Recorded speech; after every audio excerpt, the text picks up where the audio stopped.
नाम सुनील दत्त है। मैं 108 102 वर्कर यूनियन से स्टेट प्रेसिडेंट हूँ। तो सर, सबसे पहले तो मैं ये कहूँगा कि हमारे साथ 15-16 सालों से बहुत ज़्यादा शोषण हो रहा है और ख़ासकर ये मेडस्वान कंपनी ने तो जीना हराम कर दिया है।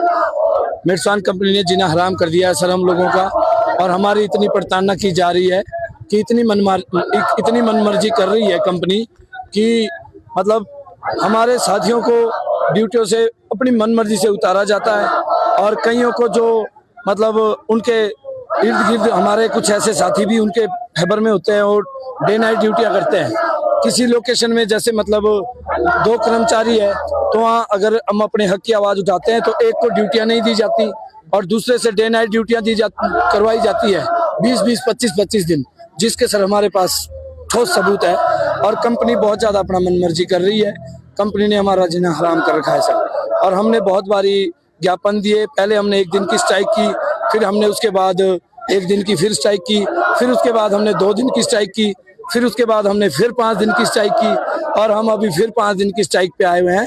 और अभी भी अगर सरकार हमारी मांगों के बारे में संज्ञान नहीं लेगी तो अनिश्चित मतलब आगे हम इस स्ट्राइक को आगे लंबा खींचेंगे। और ये कंपनी को हम चाहते हैं कि इस कंपनी को तुरंत बर्खास्त किया जाए, तुरंत इस कंपनी को ब्लैकलिस्ट किया जाए ताकि हमारा भविष्य सुनिश्चित हो, क्योंकि इस कंपनी ने बहुत ज़्यादा मनमानी कर रखी है। जो पीएफ है सर हमारा, जो ईपीएफ है वो दोनों ही से मतलब हमारी ही सैलरी में से काटे जाते हैं। और ये 5 साल इसको पूरे होने 4.5 साल इसको कंपनी को हो गए हैं। ये कंपनी हमारे को 11,700 सैलरी देती है और 12-12 घंटे ड्यूटी करवाती है और जोर जबरदस्ती करते हैं। मतलब हमारे अंदर मतलब इस तरह से फूट डालो शासन करो कि वो कर रहे हैं। और कंपनी ने मतलब अपने कुछ एक कर्मचारियों को मतलब अपने फेवर में करके कि डरा धमका के कि हम तुम्हारा ट्रांसफ़र कर देंगे, तुम्हारे को नौकरी से निकाल देंगे। वो बेचारे मजबूरन नौकरी को बचाने के लिए फिर मजबूरन ड्यूटियां करते हैं और डे नाइट ड्यूटियां करते हैं। और जो जैसे सर हम अपने आवाज़ उठाते हैं, कम से कम अभी हमारे 40-45 लोग ऐसे हैं जिनको नौकरियों से इन्होंने निकाला है और ट्रांसफ़र किया गया है, और उसके बावजूद औरों को भी बहुत सारे कर्मचारियों को धमकाया गया है। जो कर्मचारी मतलब थोड़े बहुत 1-2-4-6 मतलब 1-2% जो लोग हैं बेचारे अपनी नौकरियों को बचाने के लिए उनको मजबूर किया जाता है, और उनको इतना मजबूर किया जा रहा है नौकरियों के मतलब ड्यूटियां करने के लिए बहुत ज़्यादा मजबूर किया जा रहा है। उनको धमकियां दी जा रही है कि आपको नौकरी से निकाल देंगे या ट्रांसफ़र कर देंगे।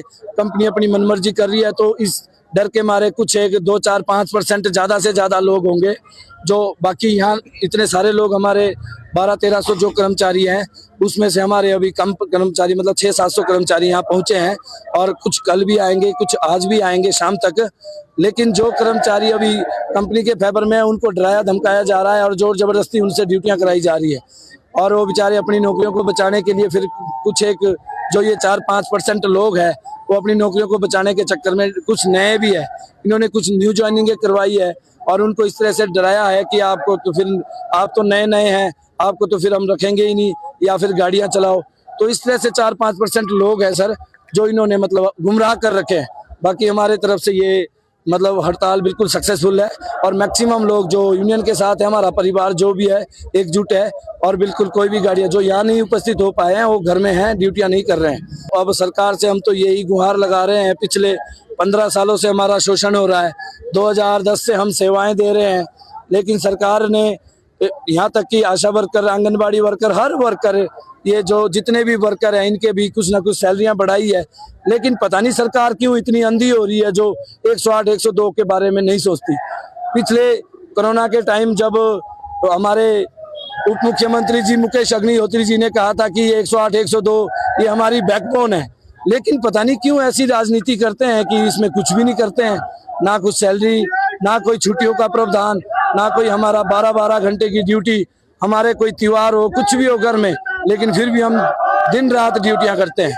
मैं तो सरकार से आग्रह करूंगा कि कम से कम हम भी आपकी जनता है, हम भी हिमाचल प्रदेश के बच्चे हैं, हमारा भी परिवार है जो 11,700 से नहीं पढ़ रहा है, और ये जो कंपनी ने मनमानी कर रखी है, हमें कहीं ऐसा लगता है कि कहीं ना कहीं ये सरकार की आड़ में ही अपनी मनमानी कर रहे हैं। और सरकार से हम गुहार करते हैं कि कम से कम हमारे ऊपर संज्ञान ले और हमारे भविष्य को भी कम से कम सुनिश्चित करे कि हम आने वाले समय में अपने परिवार को सुचारू रूप से चला सके। या आप ही बताओ जनाब, 11,700 रुपए में क्या होता है आज की डेट में? 11,700 रुपए में जनाब आज की डेट में कुछ भी नहीं होता। तो हम चाहते हैं कि सरकार जरूर संज्ञान ले। अगर सरकार संज्ञान नहीं लेती तो हम अनिश्चित बड़े आंदोलन की तरफ बढ़ेंगे, और हमने ये डिसाइड कर लिया है, हम जरूर आगे बढ़ेंगे। फिर सरकार इसकी जिम्मेदार होगी। और हम हिमाचल प्रदेश की जनता से माफी चाहते हैं, जो हम अभी इस वक्त अपनी मांगों के लिए सड़कों पे उतरे हैं। हम जनता से माफी चाहते हैं कि हम अभी सेवाएं नहीं दे रहे, क्योंकि हमारा जो लालन पालन है, घर के बच्चों की परवरिश है, पढ़ाना लिखाना है, यहाँ तक कि पेट पालना भी बहुत मुश्किल हो रहा है। अपने परिवार को हम 11,700 में पेट नहीं पाल सकते, और इसलिए हम चाहते हैं कि सरकार जरूर इसमें संज्ञान ले। सरकार संज्ञान नहीं लेगी तो जरूर हम इस आंदोलन को बड़ा करेंगे।